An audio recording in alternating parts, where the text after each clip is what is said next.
Tem mais que olha aqui. Olha aqui.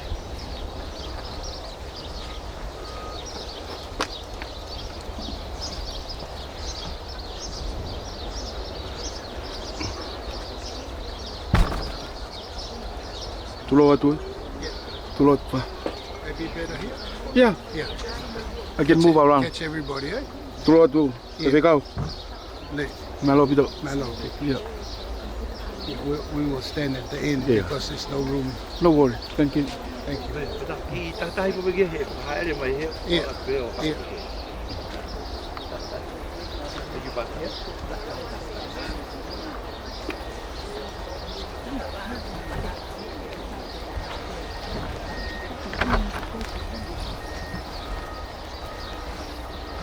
Oh yeah.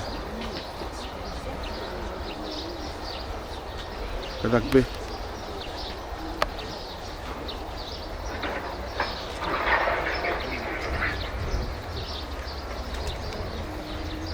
Tulot pe Maria.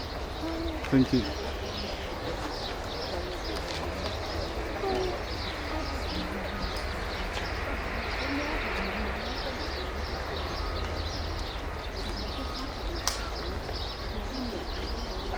Tulot pe mo.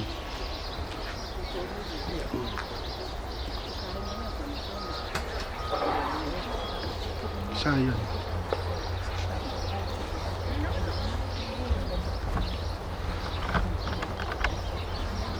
O que eu não pegue. Tu vai ficar muito faltico.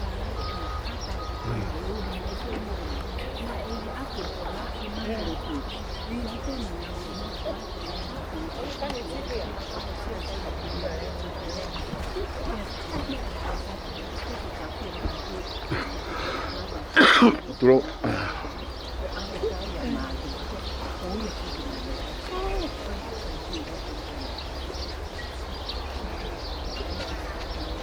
Sepo. Tulot pe teu gilu holan.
Hold it there.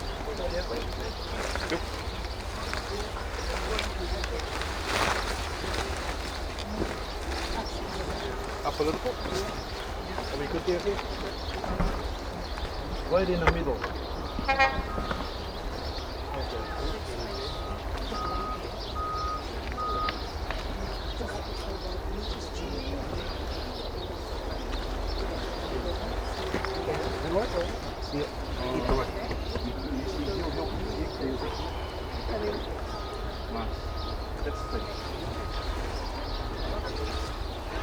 Tôi biết đâu.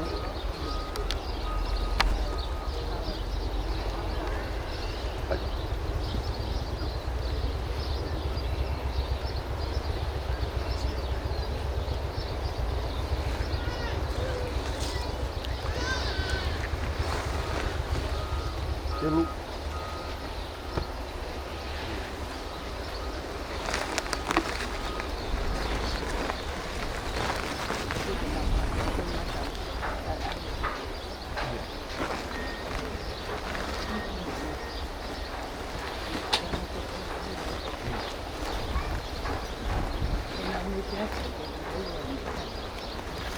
Oh, cái lùa ấy.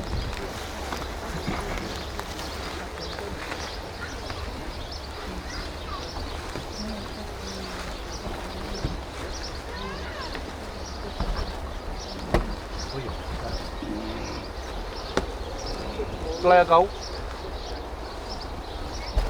Laya kau ai.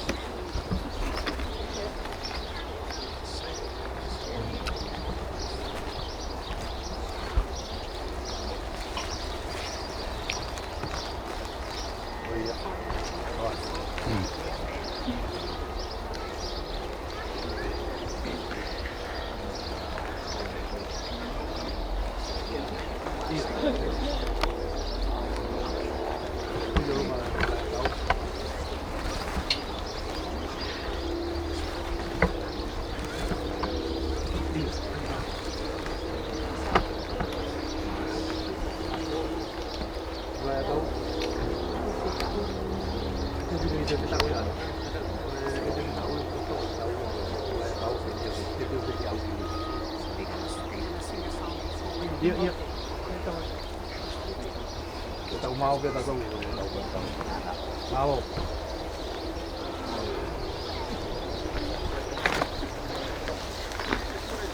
Ano que ni makoto, ni makakoto.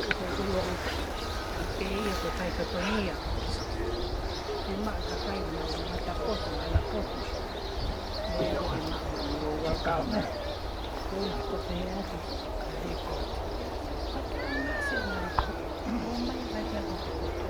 We gather now for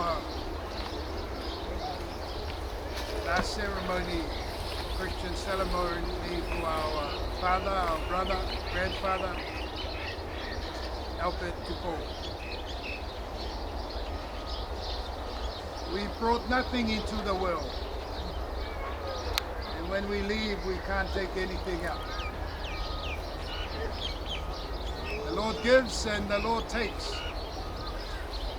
Blessed be the name of God Almighty.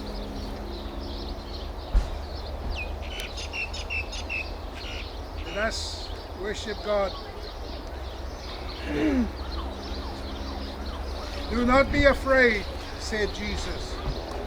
I am the first and the last, and I am the living one. I was dead and now I am alive forevermore. The words of the faithful. I have fought the good fight. I have finished the race. I have kept the faith.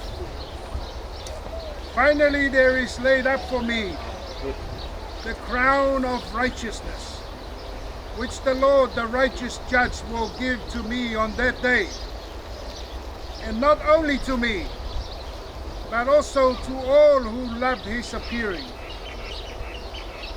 Can our Tonga family please sing us a song? Amen. O mange ai o toa e ke ne taki ho whanonga o wana ke tue noa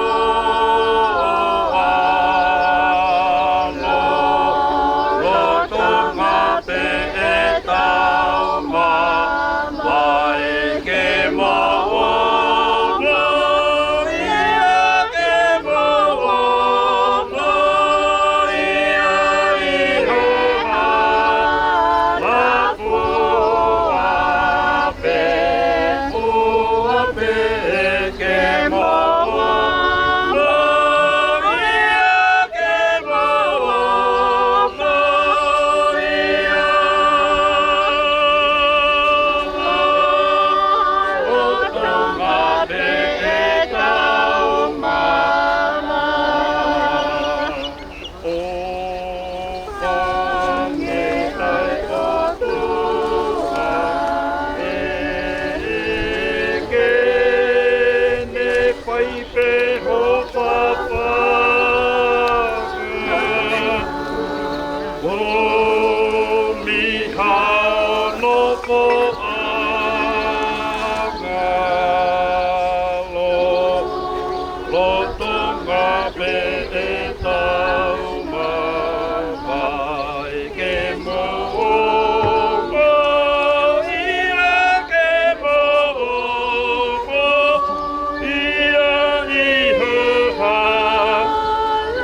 Oh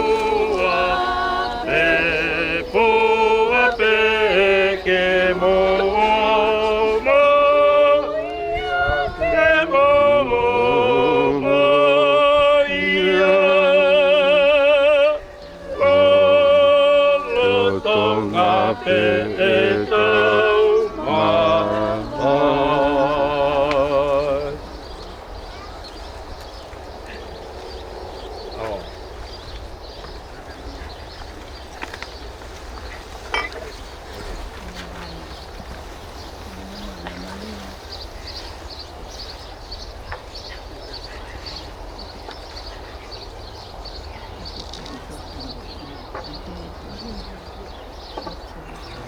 We have entrusted Opeti Tupou to the hands of God.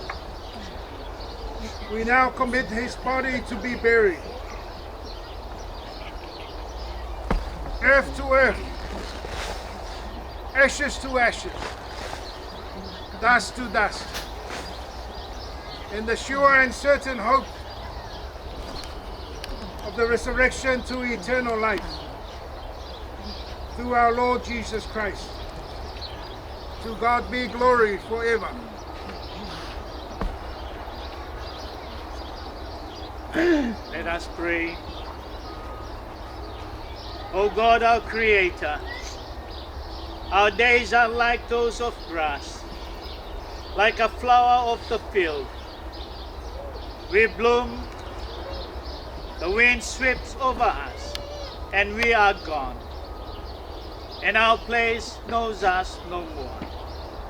But your kindness is from eternity and to eternity. Your justice is new in every generation. With your forgiveness and grace, gracious God, crown Albert Tupou fair with your kindness. Like a father and a mother, shelter and embrace him. For Tupou's life among us, we give you thanks, and we ask to praise you with her forever. Thank you, Heavenly Father. Our prayers that you'll be with the children and the grandchildren and all the families. Comfort and be with them. Thank you, Father. This is our prayer. In Jesus' name we pray. Amen. Amen. Amen. May the grace of our Lord Jesus Christ and the love of God and the fellowship of the Holy Spirit be with us all. Amen. Amen. Man. Malata kayo sa maglakaw. Wala ka tayo sa wala ka matawag.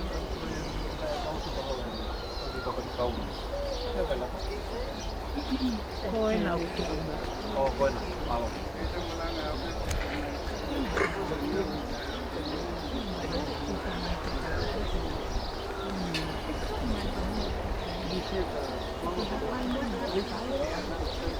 Koy.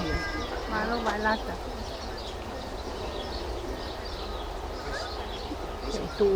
Kata ko me mai pehen ni to ho madalai a kau. Ori pe ke me atu ki ho me anga.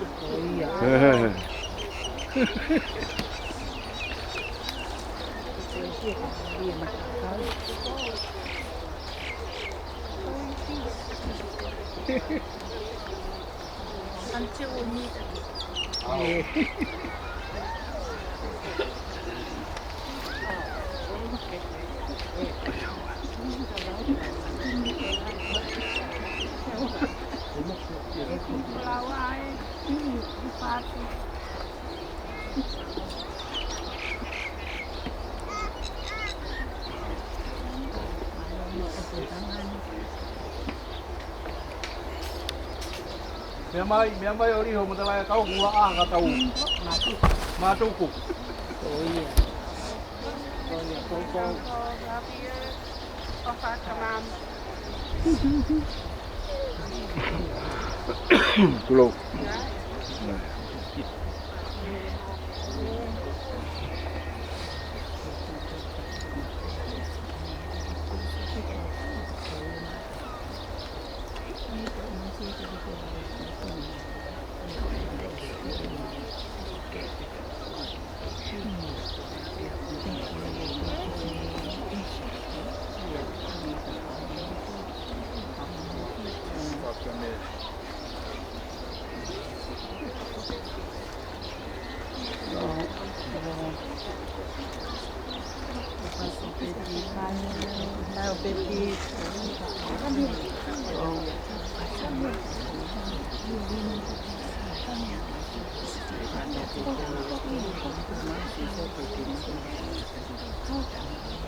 Opeti kulawa opatu.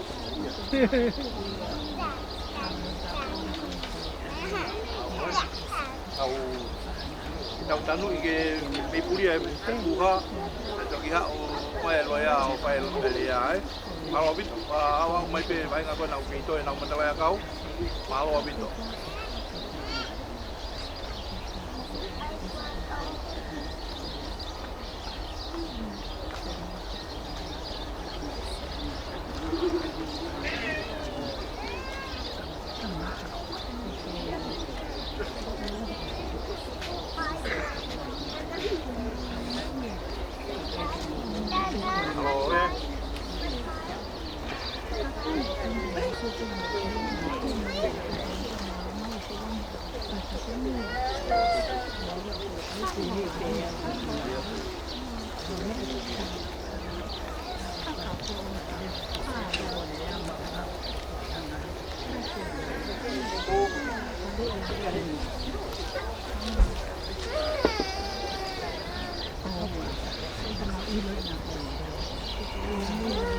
Tulo te o tama.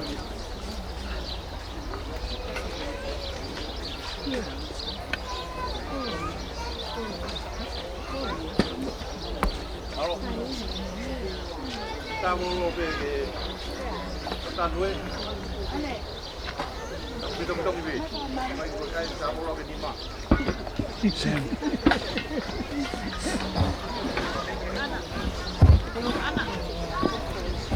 Si, kau pergi tak kai stage main itu. Bodoh. Kau dah. Patulo watu.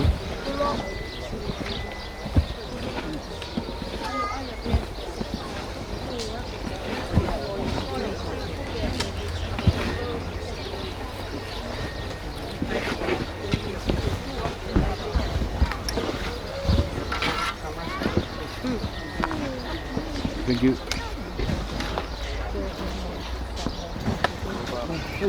No, it's okay.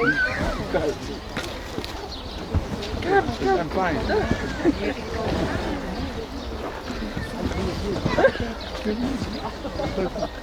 It's like that, but No, it's all right. you're right.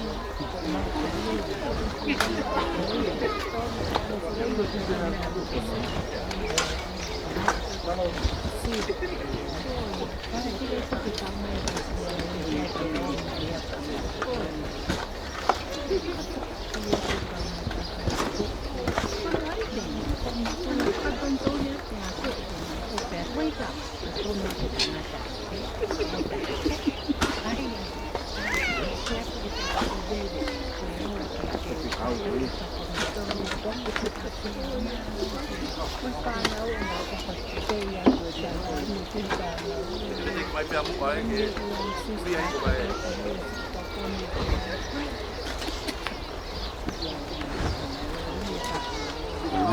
Mama liebe. Tanu.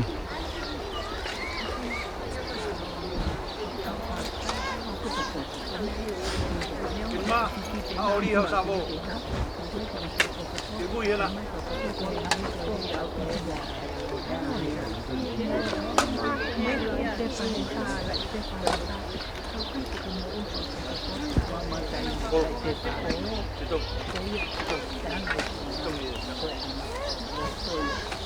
Trong cô em mai biar buat bui kai nó tao mama liệp đi mama liệp đi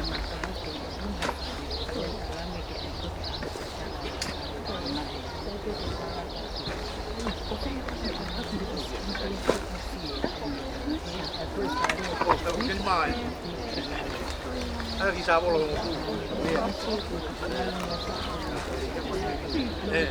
gimana ya sama lo kaget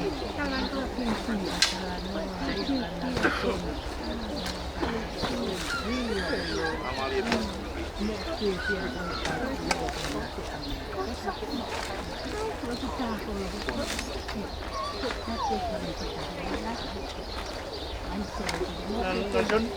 Nation Tupou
em hả gimana lo loi gimana kumi bikai bayar ya lau loya malo bit Nation Tupou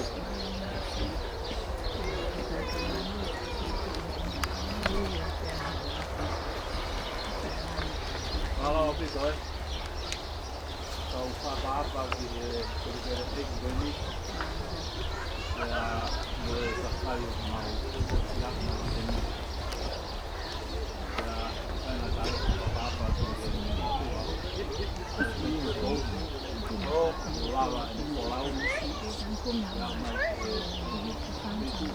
koini.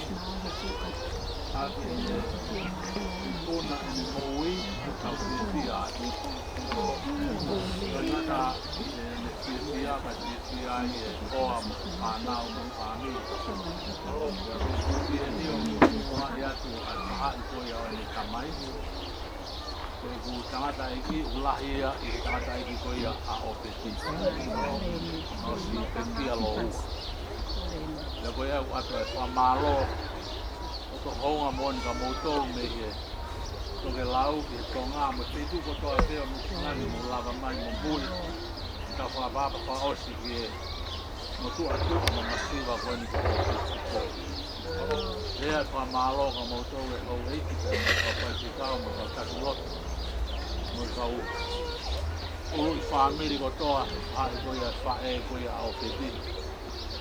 Ai hela la mo na fai mo tau ki tangata ko ni ke a ki tau mo wa ki ai le pe kono tu se fin ke no ni fa nau ke no fa mo puna na hela to wa o mai o pe malolo ke no malolo ama ko de fa malo ka mo tol ko to se ka ke a me ma mo tol I a hon ko fa malo pe ko me a pe a o pe tu fai ma pe fa malo aki ai loto maa e loto lele loto off pe he pa pa atu o pe te a hon no family fa I ko ia ni tamai fa malo atu o pito ka mo tol ka lot ke ngo siasi uia ia ki vai mafana I St. Stephen's I Oranga o fa fe ka to mo tol ki ai o sko ni ke mo me atu ai I tau ki tala no fa o si ai oia o ate fa malo mo tol ka to.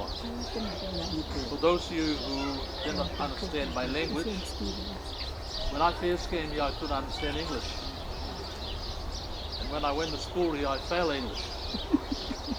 I was there 11 and my English was 10 out of 100. So these days I tell the judges, my English is better than your English. So I'm going to give you a credit here for coming today in English. And thank you all for coming. My father is older than Opeti's father, Bob Corn.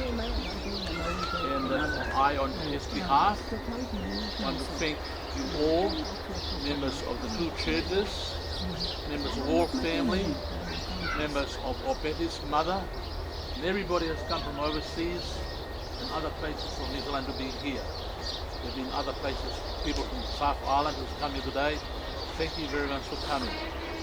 It's been marked with such a character that at times we think he is a very quiet, stable, very kind person.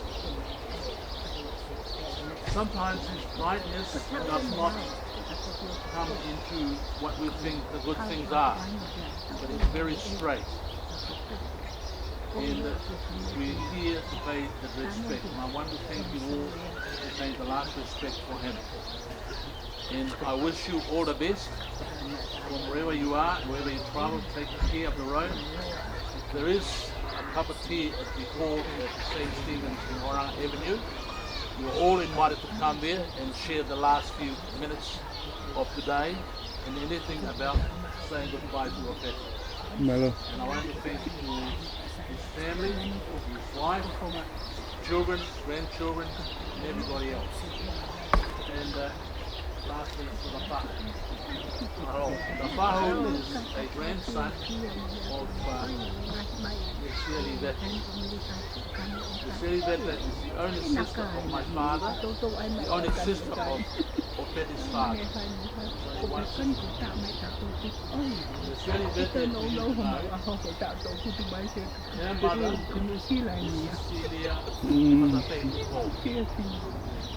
Cecilia Fatafe's mother was Mafiki Hakautapu.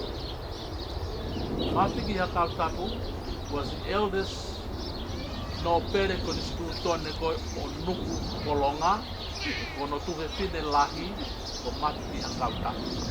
Now, I go to fire and fire. So Mafiki sent for Rotary Lake at the end.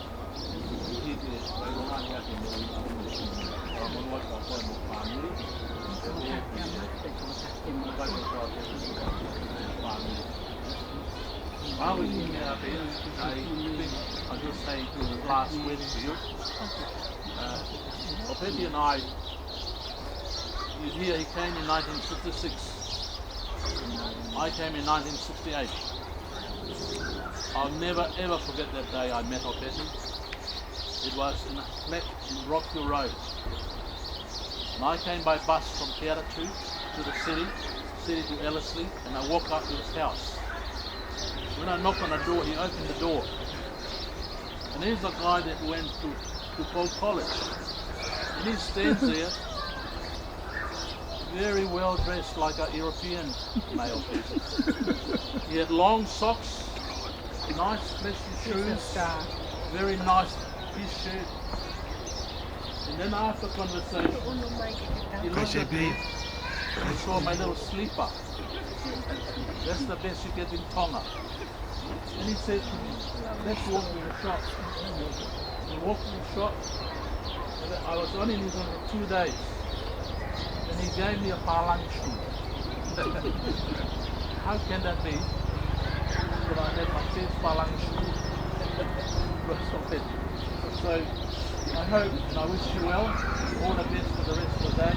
And also for all the reverends, ministers, and thank you very much for your services and delivery of a good will. Malo Apito, thank you very much. Malo. Malo Apito. Malo kata-kata, kau kata tahu tanu.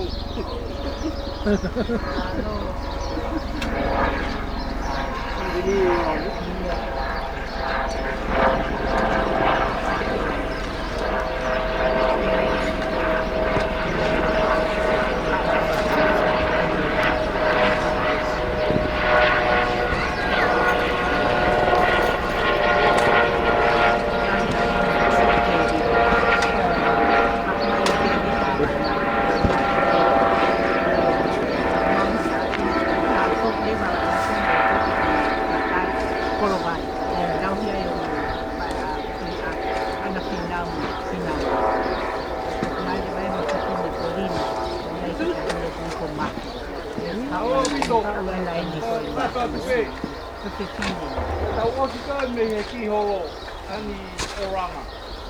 Tau osi ko ia, me ata nuka lofa, me ata hihi ko moa, tau ngā mo toki lau.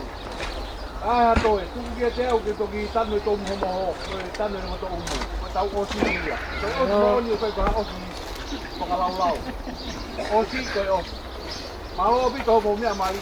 Tau koe tio peki heo a kapati ka tau mātuku ai. Tau pekina koe ai ki e peki ki hao mi ai. Koe koki hao peki ai. Malo. Nā hoku kapai ka tā. Maho opi.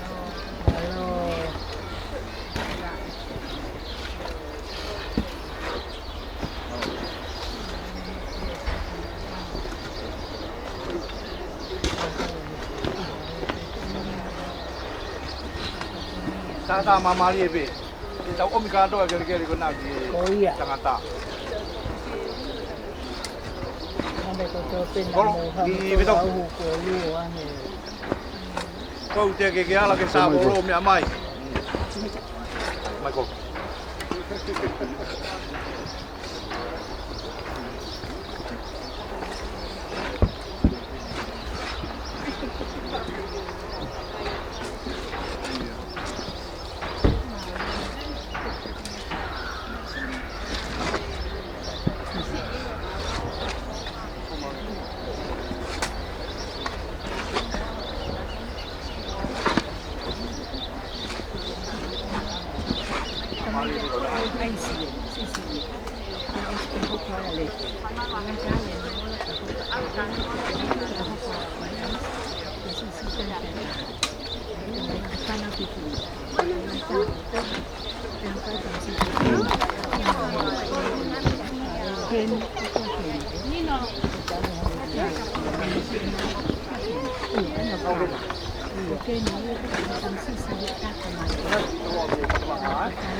manu. Oh iya. Kasi kau malolo mai ko siya na kau tu mai soal dia. Pasat kaya Ako lo pasat kaya huo. Iho holo kilalo. Kau Buena. Otahay. Kau ki kau kau tu. Yao samo. Chegai ako lo pete wala tual. Owa. Kaya me alahi he apolosi. No pressure. Iyo. No pressure. Boy ako.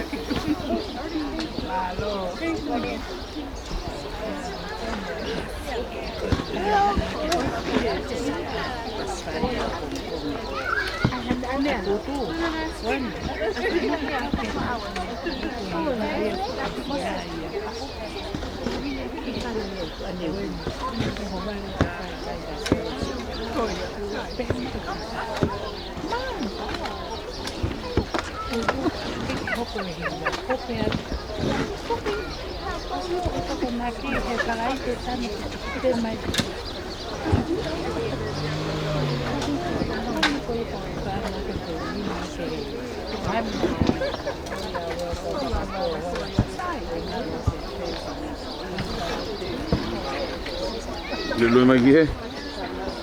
O ki tu he mea. Ie, ki teni ti. Tulo na sonia. Ki unga duen. Cái máu ya bây giờ mình làm photo. À phải cái tại coi là. Coi à. Phải bros.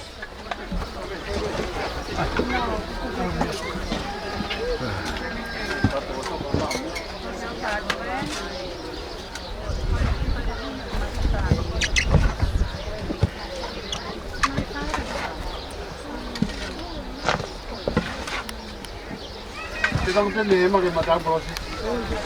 Mà phải là cái bao nhiêu. That's very clear pictures.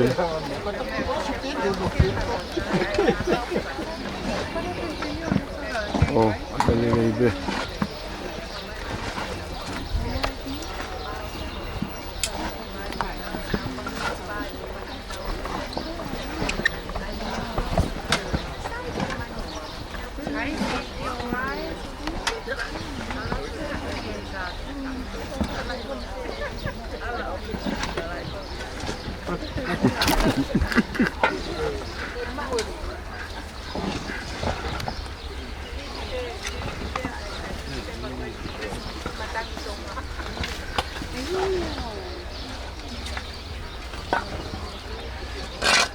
Malo, fala pape.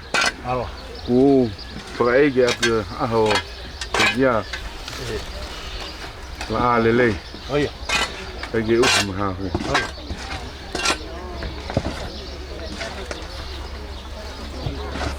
Bài nó chỉ có nó một số thì nói nhiều.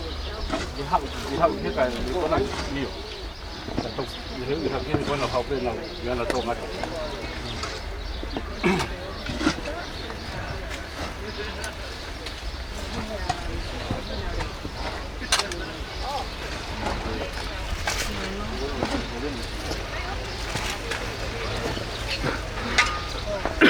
Rồi.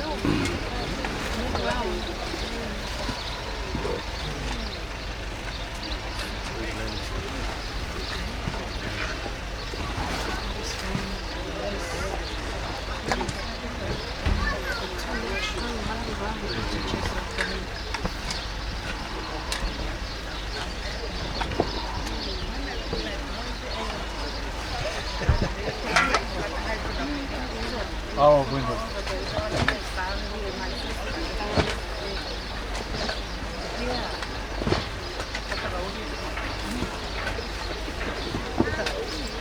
Vai ver que mama faia.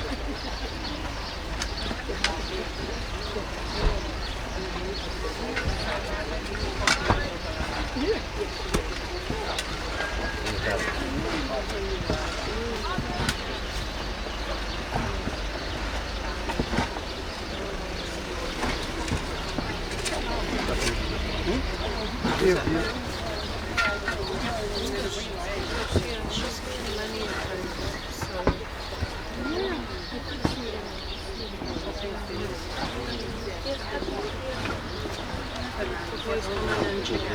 Yeah. Boys come in and check in every now and then, which is nice. But yeah,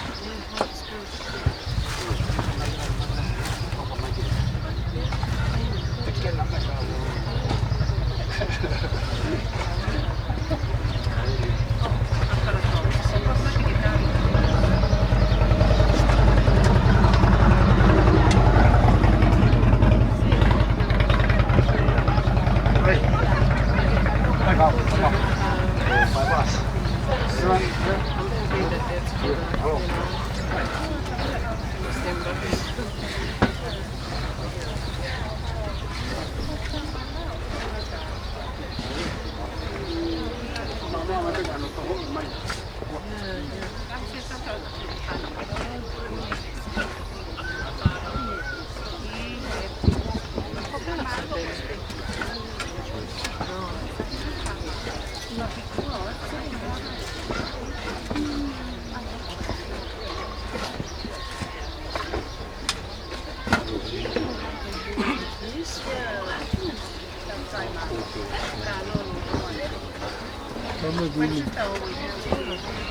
Come on, waiting.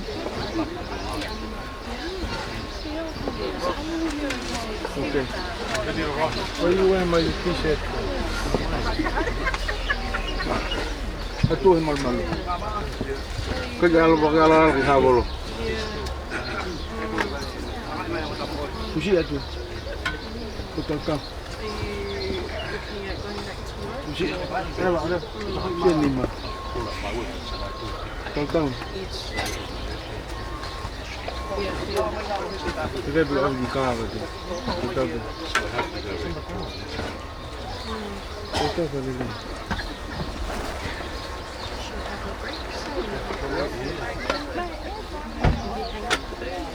Abang bebek. Aku ni mau kau awak ya. Talk like this.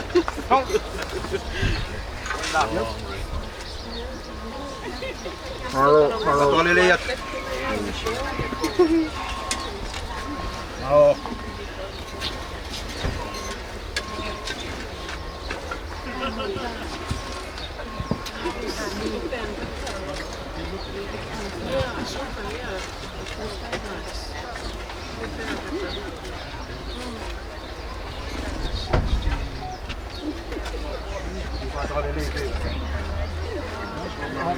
Papa, cook my yeah.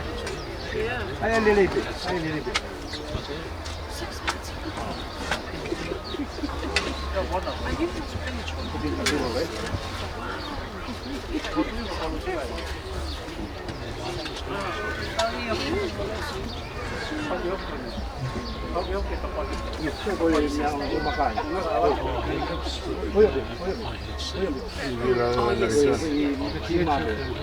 Yeah. Yep. Too mahal.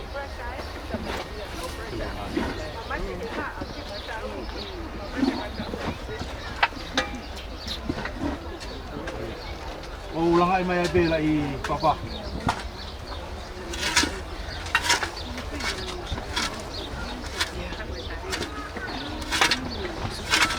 Iya, kalau abis.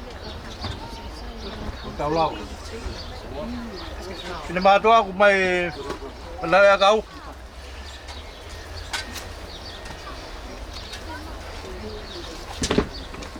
How ka to be? How ka to ako no kapuya?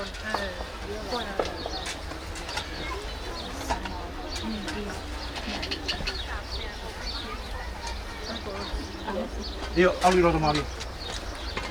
Oh na, dai, how? Manjol. Malo. Todo. La validez. Opeti. Can you move close? Move it. Yeah. Okay. Tôi ta. Kalau semuanya ini. Oh, tunggu saya tapol main tapol. Ya. Oh iya. Langoy maya ga po kere. Kay maya git, may tapol.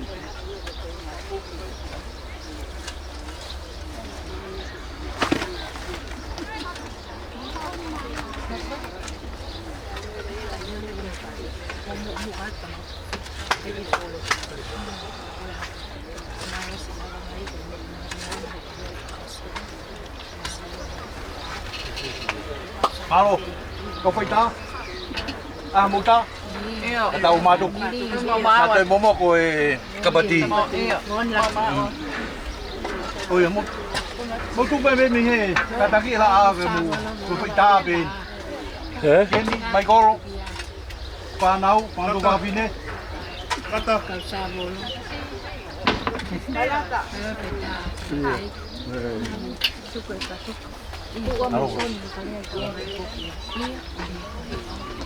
Đi rồi, à? Ai phải ta? Phải cái bên telephone. Oh, saya beli phải ta ya tu hemi ya. Te ai bên một telephone đi. Iyo, iyo. Uno mai pergi mua. Oh iya.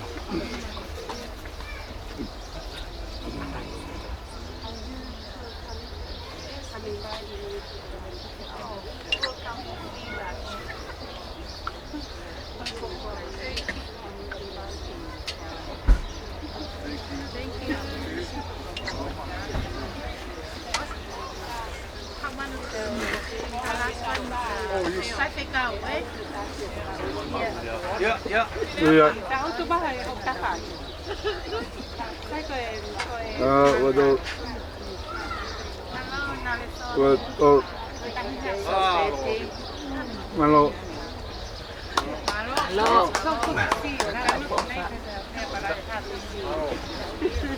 Tahu orang tu lagi orang.